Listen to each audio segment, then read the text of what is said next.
Is a Chief Research Fellow and Analyst, Universal Center for Community Dialogue and Citizens Resource Management. It's good to have you in the studio, sir. Thank you, man. You're welcome. And Happy New Year to you. It's a long time. All right. Now, when we talk about housing, what can you say about man and housing? Well, historically, we recall that a man was a wanderer before, even if he settled at the Garden of Eden and then disobeyed God and started to wander, like Alice in Wonderland. Eventually, he became a settled personality and started to develop his personality to achieve the three basic needs of one, clothing. You recall, Adam, where are you? Instead of answering geography question, he started morality. I'm naked. So he started to naked himself. 2, shelter. Very important because he's already sheltered. And then third, food. Because stomach infrastructure is very important and critical in human development. So you find out that as humanity develops, so also changes occur in our settlements. You said earlier, yes, I recall that we lived in barracks because my dad retired as a soldier policeman. So from barracks, we moved to quarters. That is grading. Barracks is for rank and file. Quarters is for, as DSP, was an officer, has to move to a higher place. And then his retirement, we eventually came home to settle in my hometown. And from there, all of us started to migrate to our various institutions of higher learning. And then currently, for us too, we settled in various locations of the world in terms of our vocation and our profession. So, invariably, you find out that man, as a changing creature, dynamic creature, will always improve his habitation and his habitat. I think that is the word. And that is where we are today. That you see various mansions, you see various huts, living huts. Of course, what happened in Mopa, Niger State, is a good explanation of the nature of our environment and our habitation, even in Kogi State. And then even in some part of southeast regions. So as man continues to settle and improve in his welfare, so also he's eager and his urge to improve his habitation for betterment. All right, as Nigerians, we live in Nigeria, we're Nigerians, so what do you think, should be an ideal plan for, residents or residential buildings? Who should build and where should one occupy? That's what I'm bringing out in this question. As the Nigeria or Nigerians living in Nigeria, what do you think, or how do you think accommodations should be? Yeah, thank you. As you said, we recall also that in the past, communities assist young ones or families to build their houses. Because inside your house you have your home. So right now, it is no longer the same thing because things are no longer at ease. There are so many factors that will help us to situate support and assistance and sponsorship for building of houses. One, we look at the government. We take it at the periphery of public and civil servants. It's not only the legislators and members of executive that are entitled to accommodation. Even if they were not given accommodation, they were given sufficient money fund to accommodate such. Again, I retired as a civil servant, and I applied for mortgage loan from Federal Mortgage Bank. Till today, I have not gotten it. If government will release or relieve public servants and civil servants from acquiring or securing that federal mortgage loan, to also help to support them to own their houses. Again, also, of course, if we say savings, some of us will start to laugh. How much will you save as a civil servant or as a public servant? Has it sorted that out to your transportation? Not to talk of your feeding. And then for some of you that still have younger children, feeding them and then sending them to schools. So you find out that the savings may not be available. And that is why the eager and then the speed of primitive capital accumulation that generates fraud and malpractices in the system. Because you have to survive.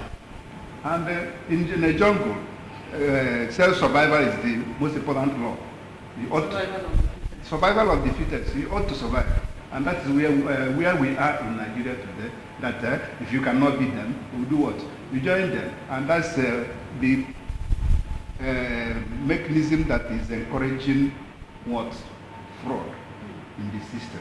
So if you want to check fraud in the system, you have to look at 1, payment of salary, 2, accommodation, welfare, and this and this and that, so that you'll be able to alleviate it. I was listening to the Director General of what? EFCC. He said that civil servants are the most owners of abandoned houses in Abuja.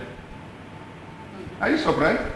I'm not surprised, because that's the way they are trying to survive when they retire or whatever that happens. But my worry is that after building, nobody will occupy it, because even in Abuja, before you can afford the huge amount of money to pay for such an event. Even in Awaka here, I was surprised within Awaka environment that last week my friend paid 1.5 million naira for 3-bedroom flat. You know what it means? How did he get it? Or how did he get it? So he continued to borrow until eternity, and that's where we are now. So also, when we look at private developers, of course, they will tell you if they develop that the cost of their materials will not allow them to lower down the prices and the cost of housing. Yeah, statistics has shown that taking for Anambra, since we are mirroring down to Anambra State, that we shouldn't be having shortage of houses in this part of the world, based on the fact that when you go to urban areas, you have 4-5-story buildings standing, some 4 floors, 5 floors, and the rest of it all. And then when you now check that side by side, the population of Anambra State, we shouldn't be complaining or having house shortage. But then, it's very, very prevalent that houses are no longer affordable to commoners, to Nigerians, and to even businessmen alike in this part of the world. The question now is, what is the government doing in order to fix this problem? Do we have composite, will I say, joint business where private sector and government will now come and say, build houses for low-income earners, the civil servants, or even federal civil service domiciled in Anambra State? What do you think the government can actually come in to do? Because the reason why we're having this issue is because it's solely in the hands of the private sector. That's why we are suffering. Well, thank you very much for that perspective. I know, I've read that the federal government at its own level has started building houses for public servants, civil servants in the 30 states of the Federation, including Abuja. But I have not visited any of the sites to evaluate or for research on the progress so far. However, at the state level, yes, you recall, when we were in service, the Anambra State government built what we call the Iyago housing estate, and the other side, for civil servants, which some of them are now occupying because you retire with it. And the question now is, what has the past governments done after the military regime? What have you people done to alleviate and ameliorate the sufferings of the civil servants? And that is the question they will answer, not myself. And 2, what is the cost of acquisition of land for you to build a house? Because one thing is to have intention to build, but will you be able to pay buy land in such amount, millions of naira, as a civil servant? And that is where the question comes, my friend. And then, if you so, it moves down to what we said earlier, that it leads to people trying to make up as if you cannot beat them, join them, and then find a way of acquiring his or her own money to have a house. The roof must be there over people's heads. And that is part of the reason you see high increase in corrupt practices and corrupt tendencies. All right, now, why do you think we are having this high cost of, rent? Why do you think it is so? It started to increase with the so rapidly with the removal of subsidy. That subsidy removal Affected everything. Has ignited a lot of maladies in the society, in the sense that what is the cost of transportation of bags of cement from the manufacturing area down to Oka here, and then what is the cost? Even if you buy cement now, which you may be aware, if you buy cement to transport it to your place and then to offload it, you know how much it costs. And then But the landlords are not getting their money once now, because this when you build a house, it's there, it's your house.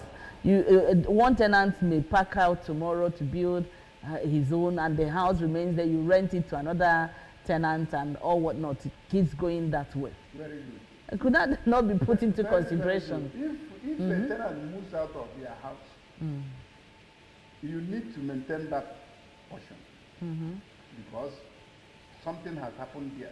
Go and price paint, cost of paint, and then other repairs you are going to do. Of course, some of them will say that you ought to pay a caution fee, that when you do damage and when you are going out, you'll be able to do what. And then the landlord or the house owner or landlady, more especially landladies, will tell you that yes, prices at the market is not static too. Because what they buy at the market is at the market demand and supply basis. Therefore, that she needs to increase her rent to be able to buy something to keep herself in the market. And that is it. It has a spiral effect that do me, I do you. So are you now supporting them? Because I don't know. How would I support them? Well, I'm telling you the law of demand and supply. Okay. And then increase it. Of course, you know, in this part of our country that there is now an influx because of the problem at the Sahel region. People from the north, I don't know whether you noticed it. People from the north are now moving southwards and then occupying most of available houses. And then some of them have a large quantum of money, and because of their merchant, the traders, and everyone. And then the landlord and landlady available. We say, let me collect this one first before thinking of humanity. Of course, you know humanity has failed in capitalist war. Not only in Nigeria. Humanity has failed. There's no sympathy or empathy. And what is now is do me, I do you. God knows best. Even if God vexed, when we seek for apologies. We've seen instances where landlords in this part of the state use what is obtainable in other states, take for Rivers, Abuja, and then increase their rent arbitrarily without any need. You don't compare the land in Maitama that is being sold for 500 million and to a land here maybe in Anambra state that is for 10 million, and then you build on it, and then you're now telling somebody to pay you the ground rent, what is obtainable in Abuja. Now, the question I'm asking is there a way government can actually come in and regulate some of these houses, even though they are they are privately owned? Well, the question is also, how do you regulate or control what you have not put and made an input? That's what I'm saying. Because first of all, if the government want to do it, the government will start from reducing the cost of transportation and the conveyances of materials to their destinations. And then also try out as much as possible to alleviate the hunger in the land. I'm aware that it may not be possible for a person staying in Oka to move to Abuja, even to move to, what do you call it, Maitama. He will look for a swallow in Abuja to go and settle. And then from there he will migrate. When he comes back during December, he will tell you that I stay Abuja, but I never go. I'm there Abuja. That is something. They look for a convenient place to settle. It's never easy to pull down an intention of an entrepreneur or a business person whose target is to make gain instead of make gain, instead of serving humanity. not over profiteer. Make gain. Nobody is against that. Yes, it depends on how you define profiteering, because those in the market also increase their cost of their goods and even services. Oh, all right. I still recall, even in this our area now, if you get a laborer before he goes home, you should have given him not less than 10,000 naira per day. We've seen instances where some states, in order to try to, enumerate the sufferings of the masses, have come with certain laws, like nobody should be collecting 2 years advance from that is new tenant. I think I heard about that in Lagos State. Yes. Even though some landlords came and reported and said, you didn't build house for me, so why would you come and be telling me how to collect rent? But government, seeing the need that people need to live, have a roof over their head, and that the masses, the private sector was exploiting both government and then the masses, now came up with rules like this, let's say even carried out in their own state laws, that no landlord should collect 2 years except you're renting out a warehouse for multiple years and the rest of it. But for accommodation areas, you shouldn't collect a certain amount. If in fact they're trying to even make that bill, to pass the bill to be monthly collection, which most landlords are currently frowning at. That's in Lagos. Yes, that's in Lagos very well. Yes, and I'm happy you mentioned it because that is in Lagos. In Anambra, what is obtainable? Will government also do that? Will all government also sit up to do that? We are still waiting for government. You've looked at some factors that influence this high cost of rent in Nigeria, nay Anambra State. But there is something that seems to be missing. I don't know whether that should be, acted as a factor too to the increase in rent. When we see a situation whereby a landlord will build a house and give the price, and you see they come to add agent fee, they said agent fee as high as 250,000 naira, some as high as 500,000 naira. So what do we call that? Is it that part of what is actually increasing the rent, the prices of rent in our land? Of course, it's not even it's not only as you are thinking. There's some agents, mainly lawyers, because that's where we said about regulations. Will lawyers remove their hands from property management to members of Institute of Estate surveyors? Because that's where professionalism comes in. And if an estate surveyor who is licensed and authorized licensed to practice public relations, if you go contrary to the rules and ethics of the profession, you'll be sanctioned. So how would you sanction an agent that is does not even belong to any professional body, and not to talk of professional ethics? However, what he will tell you that wage at the end of the side is. So there's a need for regulations and the regulatory authorities to come into our problems. But we know the Nigerian factor is always a problem to it. Man must survive, becomes the order of the day. And as I said, I know some of my friends and relatives who said, we don't need agents to manage our houses. We don't even need lawyers to manage our houses. What we do is that, come, we negotiate and we give you, which is better. And if it's done by many people, you see that some people will also be out of job. Lawyers, most of them will get, because most of them are no longer practicing, they are only into property management. And you see that they will be out of circulation.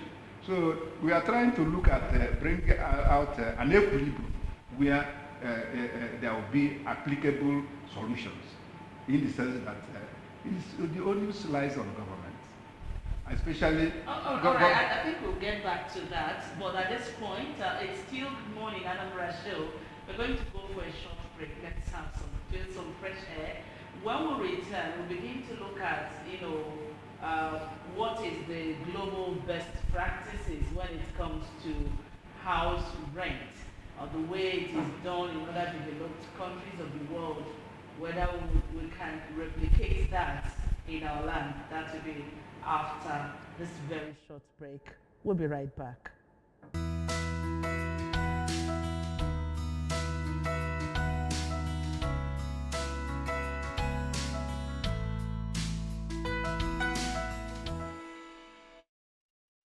Yes, good morning, Anambra. This morning in the studio, we're talking about rising cost of house rent in Anambra State. And we have Dr. Ekemize with us here in the studio. And then let's see what is obtainable in other parts of the globe as compared to what we have in this part of the world when it has to do with man having a roof over his head, which is one of the basic necessities of humans. Now, doctor, let me ask you, well, from everything you've traveled, you've gone far and wide, but there is something that we do in this part of the world that it's not easily acceptable in other parts of the world. In most parts of the world, hardly do you see where rent is even being collected on a yearly basis, based on the kind of income they generate and the rest of it all. So why can't we have something like that with this crunching economic, strangulation and the rest of it that we have here? Is there a way the government, talking about the Nigerian government this time, can probably pass it into law that we shouldn't be paying this bulk sum? And probably it will now deter people from building houses where the prices will be so high that people no longer can even live in them. And you have houses in Abuja, cockroaches and lizards are now living instead of humans. Well, thank you, even Anambra. The basic thing is that when you do comparative analysis, even in developed economies like US, UK, Germany, even the emergent China, you find out that the emphasis is on building apartments. Apartments are graduated in levels so that you know your level and you know where you belong, and then you enter there. I still have that childhood experience when we are growing up. I lived in the university environment where we lived in a 2-bedroom apartment. As the family grew up, we moved to what we area, something which has a 3-bedroom flat. And then we migrated again to where they have a duplex when you become a professor or something of that nature. And this also helped the people. I still recall one of the popular places in this area where they would say, are you living in Dandaka flat? Dandaka flat is an apartment, self-contained apartment where bachelors move in and then acquire wives and then move to another zone. So that's part of what I'm trying to say, that there's need to do planning, zoning of where people live according to their income and according to their status. Not that of Abuja, but such that will help a common man to have a sense of belonging, that this is where he belongs. Of course, there are some in Oka and Amuate, where some private owners build such, so that you know where you belong. For a new married person, you go for what? Self-content, self-con. And then, of course, if you have self-con and their wife gives back, what do? You move to, before that you move to maybe two-bedroom flat, so that you are, they have your move and every other people will see where they be accommodated. And this is how you move gradually, so that you'll be accommodated within the sphere of your social status and their social stature. And I think that is very important. Also, can we look at what government is saying? Dubai, Taiwan. Some of you, if you travel to Taiwan, Taiwan is not it's not just a particular enclave. It's an extension of communities. Let me use that word, of communities. And can government encourage such? At Nibo, can we assist building houses in Nibo? Can we assist building houses in the north? Can we assist building houses in Nice? What do you call it? Amansi, for civil servants, so that they become conglomerate of Taiwan, Dubai, in Anambra State. And from there, now civil servants will now start to migrate. Of course, you know that you are going to put transportation for them so that they'll be able to commute. And I'm looking at what the governor is saying, that even when we open up satellite towns, we'll be able to do interconnectivity of roads, which is during the interaction with business people. When we do that, then we'll now be able to put trains. Of course, you know in developed countries, which you know, that train was part of the most common means of transportation. So if you be able to do it within the space enhanced, then it may ameliorate high cost of transportation and living. So everything, as I said, boils down to government. If government means to be a welfarist government, so not political government. Oh, all right. We've really talked a lot concerning this house rent and all whatnot, and I know that, or I've heard, thank God you confirmed it here, that civil servants are given houses, and I will also confirm. Yes, I will also. I can also testify that I have a relative in Abuja where she is currently living. She told me a story of how they got the place. At the time, the government said pay so and so amount, and the house becomes yours. And now the house is her own as we speak. Though she retired last year, but at least you have something to say that you got from the government. Now, I don't know what actually is wrong with us as a people, that there are so many beautiful policies on ground, even before the present administration came on board. What stops us, from seeing what is good and beautiful and continuing in it, helping to support people, helping to ameliorate the plight of the masses? What actually do you think is our problem in this regard? Well, we are linking it up to what we call policy somersault. And policy somersault comes in because the head of government or person in charge of government would want to implement policies and programs he feels within himself that would be good for the people. And that's what we said in the former administration of Anambra State, which Africa continued. Bring me to it. We said what we know, we learned it in mass communication, that informed choice is the best thing you can do for a person. For instance, in my hometown, the government wanted to build roads. We said no.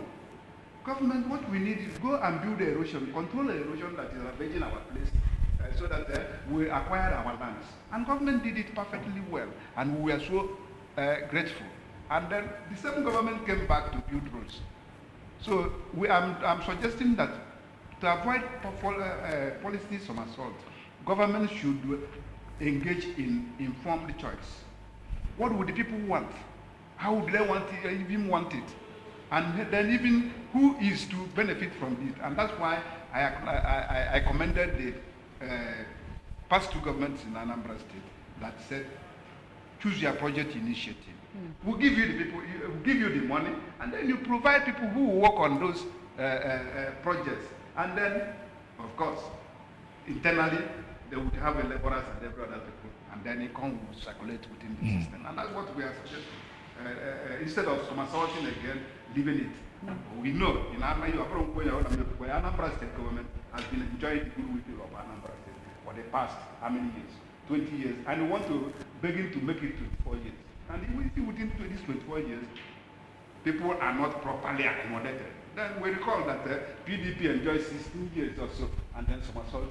So as you somersault your policy, so also people were looking at you to do a somersault you out. So it becomes again garbage in, garbage out computer system. So heads of government should be careful and then listen to the plight of the people.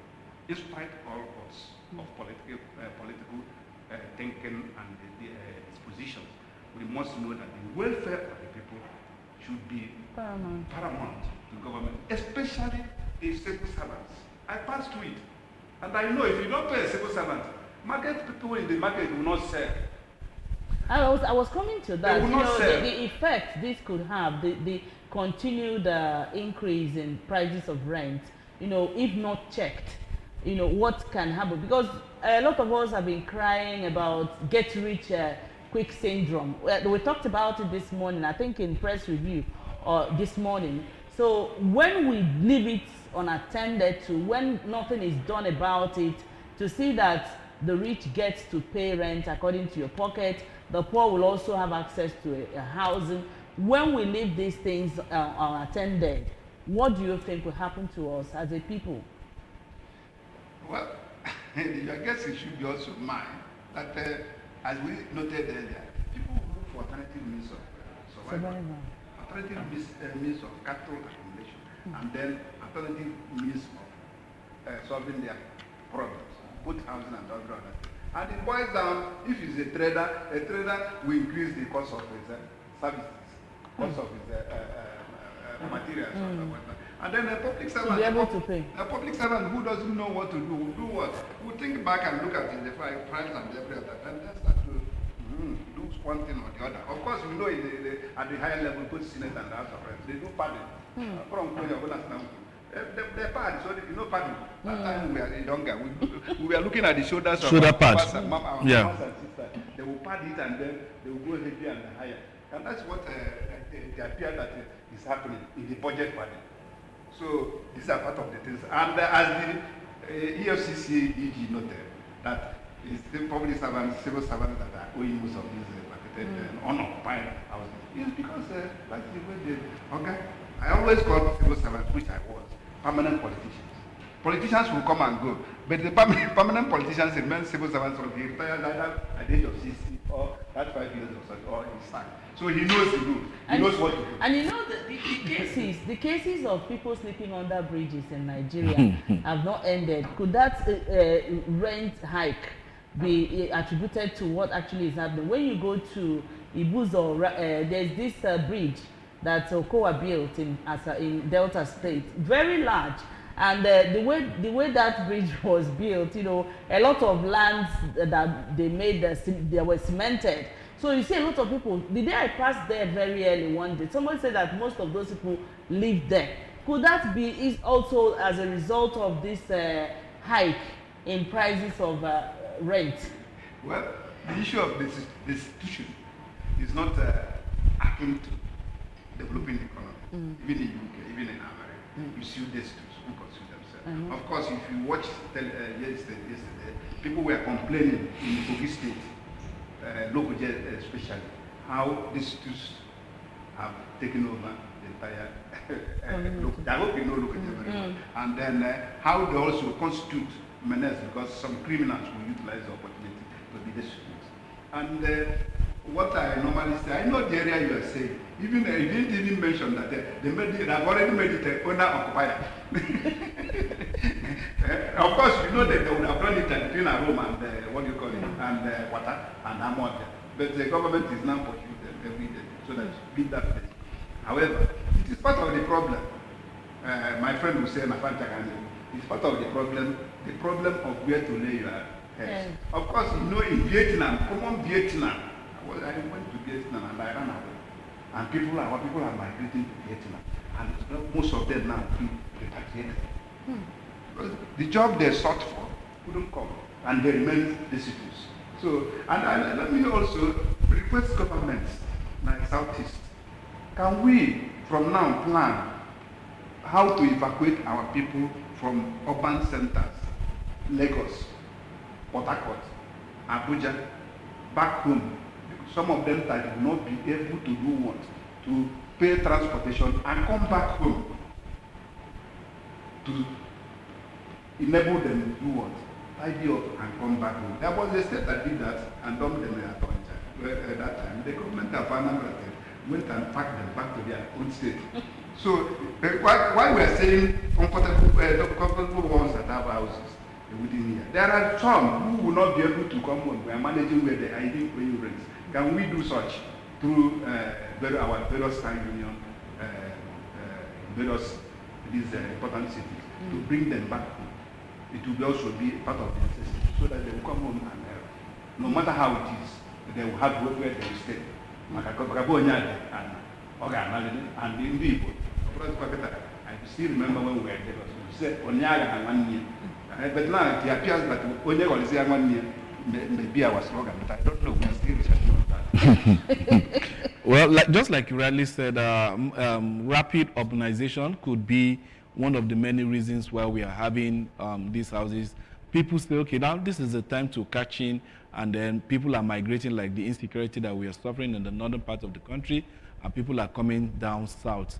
And then landlords or landowners, property owners, estate evaluators, and the rest of it all are now cashing in on the masses. And you still talk about the economic instability too.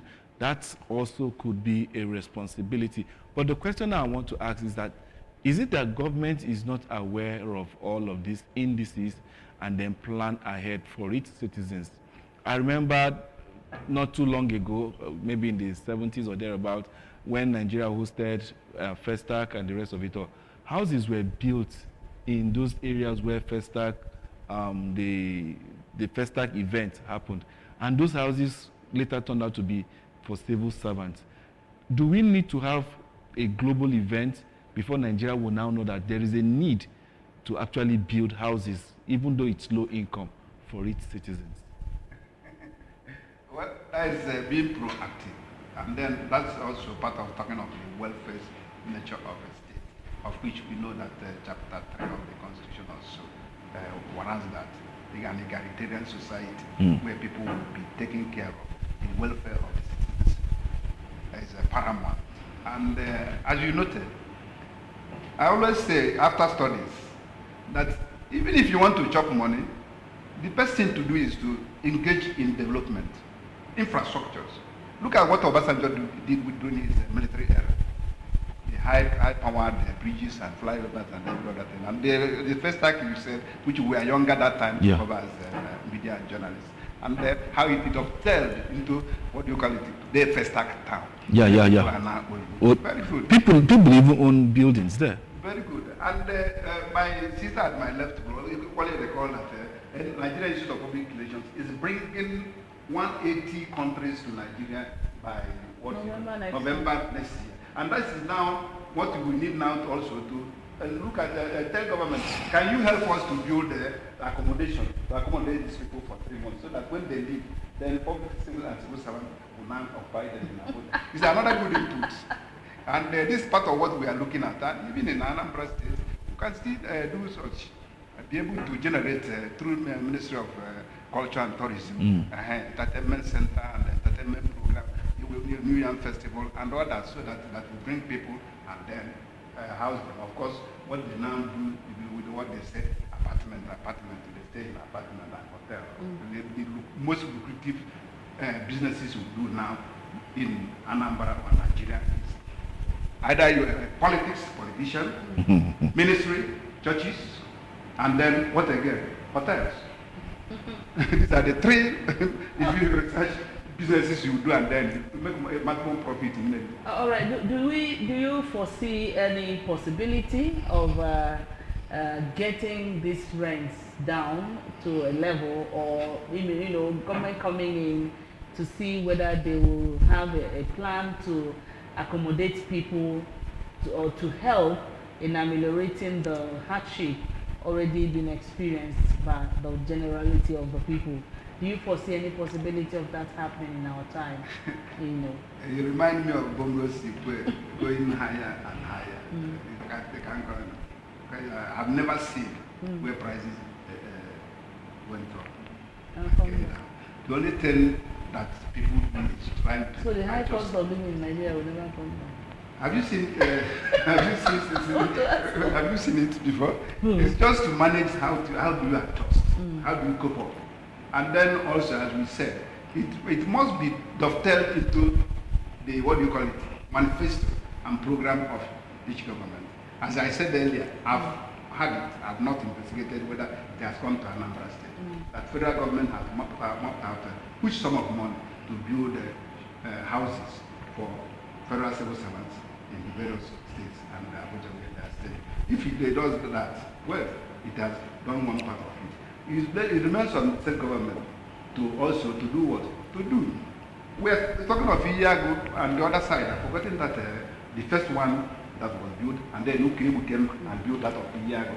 Then, if you want to immortalize yourself, because if you know, the best thing you are remembered for is what you have done.